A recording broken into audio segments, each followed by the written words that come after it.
10届全国武术冠军打不过3个小混混，传统武术到底还能不能练？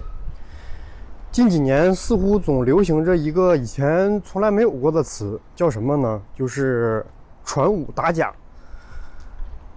有一些现代的这个散打高手、搏击高手来约战咱们的传武高手，什么派的掌门人呀，什么传统掌法的传承人呀。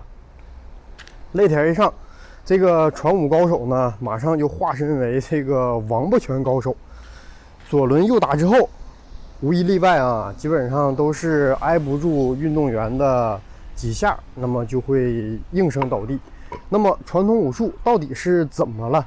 它真的是这么的不堪一击吗？其实我们说的这个被3个小混混打到医院的呢，就是我们的常胜将军赵长军。他呢，其实也是一个家喻户晓的武术明星啊。谈到武术明星呢，我们就不难想象2个人：李连杰、甄子丹。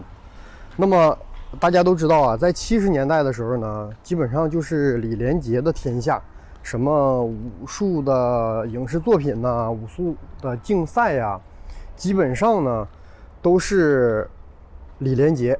那么到了80年代，这个就变成了赵长军的天下了，各种冠军、各种这个赛事，基本上金牌拿到手软。那么他呢也是从小习武，而且都是有着很深的这个基本功的，自幼习武。那么据记载啊，只有1次他是得了亚军，在李连杰之下，剩下呢基本上都是冠军。他有非常出名的是什么呢？地躺功、追风刀，还有封魔棍，都算是他的成名绝技。那么这样一个功夫极高，还有着这个赵氏3绝之称的常胜将军，为啥连3个小混混都打不过？真的是传武不行吗？还是说3个小混混按下黑手？今天呢，就来详细的和大家说道。据说呀，有一天是赵长军从外面回家，然后呢，随手就叫了一辆车。这个时候呢，就被3个小混混把这个车给拦下了，硬说这个车呢是他们先叫的。作为别说咱们武术冠军了，就是作为我们普通人，基本这种事儿呢也得理论。那么赵长军呢也不是这种忍气吞声的人，于是呢，这个拳架刚摆上，就要和他们教训他们3个，一言不合就打了起来。没想到啊，这3个小子他是不讲武德的，有的拿家伙事，有的抱住他，有的拳打脚踢，一下子就把赵长军打得头破血流。那么一时之间，赵长军呢也是没有办法去为自己解围，就这样呢，就一代常胜将军就被送往了医院。其实这种事儿呢还是很多的啊，咱们就不一一举例了。那么传统武术它真的就这么不堪一击吗？别说是普通练传统武术的，我们经常拿冠军的这个武术常胜将军赵长军他都不行，那么是不是这个传统武术本身它就不行了呢？这里呢，我们今天分3个方面来给大家说一下啊。第一就是以前的传统武术它能不能打？第二，我们来说为什么现在听到的传统武术都是败绩，传统武术赢没赢过？第三，就是传统武术和现代搏击到底有没有可比性？为什么战场上它就是10战9败？那么咱们说第一点啊，传统武术到底能不能打？咱们都知道啊，传统武术流传下来的都是从古至今有着这个非常渊源的文化的，比如说少林功夫、武当功夫，还有这个太极八卦，这个八极拳等等很多啊。那么在古代啊，这个练武术绝对不是像现在这样打擂台呀，这个发短视频呀。古人练武术基本上都是行走江湖的，或者是保镖护院的，或者呢你在街头打把式卖艺，那个他也是要有功夫在身的。上战场就更不用说了，如果你功夫不强，那么你刚一上战场就会被敌人给咔嚓掉。所以啊，作为这样前提下的中国功夫，它完全是有这个实战意义的。甚至可以说啊，以前那个电影怎么说啊？功夫杀人技，我不把你打趴下，趴下的就是我了。所以在这里的意义下呢，它的这个传统武术就完全不等于我们现在在擂台上看到的，在比赛场上看到的竞技类的传统武术了。所以在过去啊，至少我刚才说的那几种情况下，传统武术它是一定能打的。那么第二点，我们来说说为什么到了现代，这个传统武术就不能打了。基本上是10战9败啊。那一战呢，可能也是因为肚子疼，没上得去战场。在旧社会，这个刚才说了，武术它就是杀人技，行走江湖的。那么随着咱们新中国的成立啊，法律逐渐的健全，这个江湖上的偷鸡摸狗的事儿呢，也比较越来越少了。没有像以前一样，这个梁山好汉那种啊，义气那种啊，3言不合我们就动手来解决呀，这种问题呢就越来越少了。那么现在来讲呢，你稍微有一点的这个怎么说，一言不合你要把别人给打了，很容易把你判定为互殴。你要么呢，你出手过重，就是防卫过当了。你不仅要吃官司，承担法律责任，而且呢，基本上还会承担很大的经济赔偿。那么在这样的一个社会环境之下，武术杀人技基本上就被砍掉了，这个技能逐渐就淡化了。很多人以前都纠结什么这个太极拳能不能打呀？这个拳种在被研究出来的那一刻啊，一定是这个上战场用的。所以这个太极以前是绝对能打的。我不是为太极证明啊，我也不是这个太极这个宣传太极怎么样，我就是说这个真正的这个事儿啊。那么真正能打的太极，咱们谁也没见过。因为不是那个时代了，流传下来的太极呢，基本上也都是大架变中架，中架变小架。以前可能这个太极里边24式有23式，除了这个起式这一招啊，都是实战的。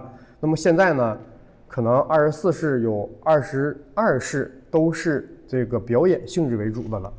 所以杀人技没有了，慢慢就淡化成这个以养生为主，以竞技比赛为主。这个拳馆的师傅呢，也逐渐的去淡化了这些实战的内容。说白了，有的呢他可能也不懂得实战，压根儿就不懂。那么这样呢，就这个实战意义越来越弱，观赏性越来越强。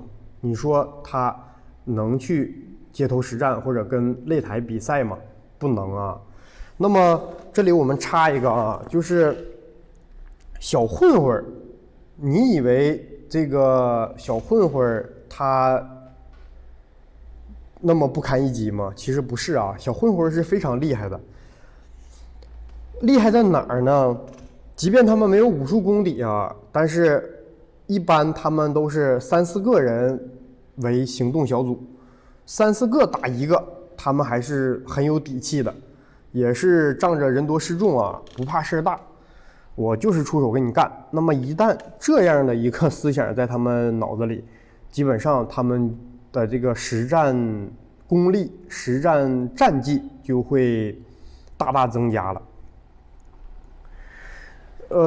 以前有句话怎么说啊？叫横的怕愣的，愣的怕不要命的。这个小混混就是这种不要命的，基本上他们都是有案底的，然后进去一次出来了就更不怕事儿了，大不了再进去呗，对吧？所以他们打起仗来，他是没有顾忌的，不像你打人一下，你还得考虑，哎呀，我这是不是要赔钱呀？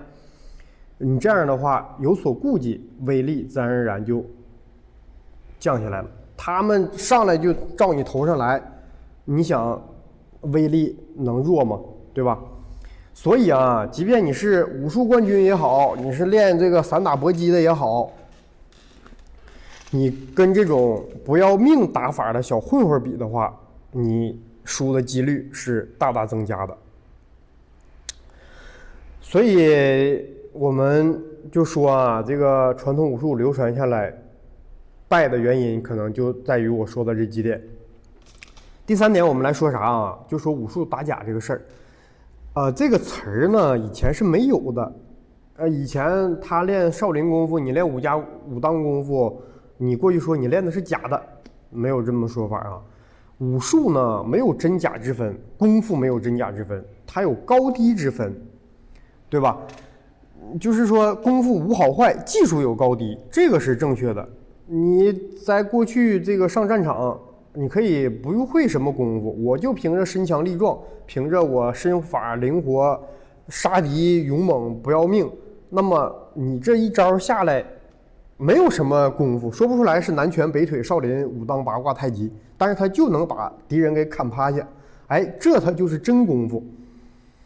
所以它没有这个真假，没有这个真假之分啊，它只有这个好坏高低之分。那么为什么现在这个武术打假这个词儿会流传开来呢？不好意思啊，为什么现在武术打假这个事儿它会流传开来呢？就是因为啊，现在网上太多的这种武术大师了，一整就有这个太极拳大师在这个表演上站一排弟子，70、80岁的大师轻轻一推，他们全都飞了。大家想想，这可能吗？又不是演电影乔峰扛着音响出来的，有音响加持，对吧？要么呢就是这个去年前年某某大师这个5连鞭，对吧？说是教过外国人练他的功夫，结果呢上台被人家2拳就打趴下了。大家记住啊，真正总练这个搏击的人呢，他就算趴下，他也是防不住啊，漏了一招啊，他不会让人一打直直的就躺下。所以就从他趴下的这一个动作来看，那就是一个伪大师，对吧？